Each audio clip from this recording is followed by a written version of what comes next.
Am I the a-hole for turning down my sister when she asked me to be her maid of honor at her wedding? My sister 27F and I 25F had pretty crappy parents. I was their favorite child or golden child and they treated my sister like crap. It always upset me and I loved my sister, so I always tried to get them to be better to her. When they'd rely heavily on what I wanted for dinner, for example, I'd tell them to ask my sister or I'd ask her myself. I'd do the same if they only let me choose our vacation, or to vote on what movie we should watch for family movie night, or if they gave me money to buy something but not my sister. I tried rejecting stuff they offered me and told them they should divide stuff between the two of us. But it never worked, so I'd accept it and share it with my sister. I told my sister I loved her every day and really tried to back her up and support her. I also talked to my parents about how bad it was they treated my sister the way they did, but it never had an impact on them.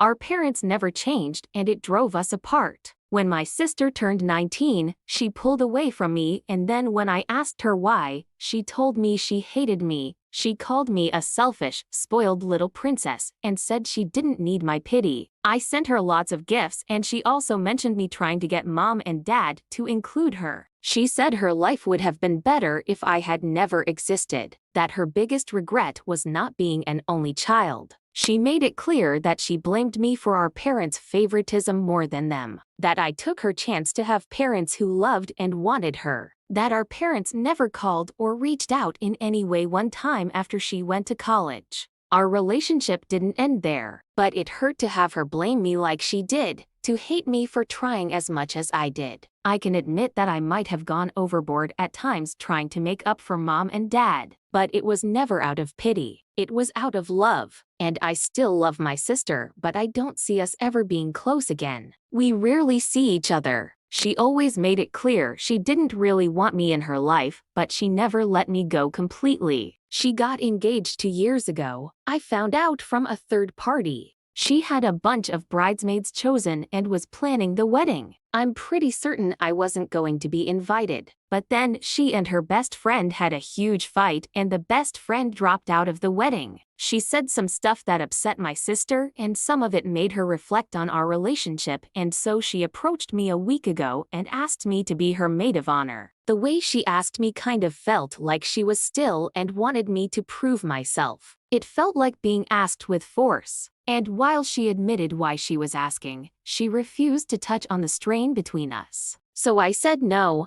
She walked away from me and did not contact me for 5 days. Then she told me that I was just like our parents rejecting her by saying no to the maid of honor role, and she hopes I can live with that. So am I the a-hole for not accepting? Here are the top comments. Not the a-hole. I can't help but wonder what her plan would be if she recovered her relationship with her best friend who was acting as maid of honor up until this point. Would she expect you to plan and pay for all of the events, then drop you again when her first choice shows up? It's better to avoid a situation you are unsure of than to set yourself up to strain the relationship further. OP replied, I have wondered that myself. Would she fire me then? Would she turn on me the way she did when she was 19? Would we end up sharing the role, but I'm the outsider among everyone? Lots of things I considered. The only a-holes are your parents. Your sister has unprocessed trauma that she is unfairly blaming you for, and she needs therapy so she can direct her rage appropriately. You were in a lose-lose situation here. She clearly didn't want you around until her bridesmaid dropped out, and I don't blame you for rejecting the role.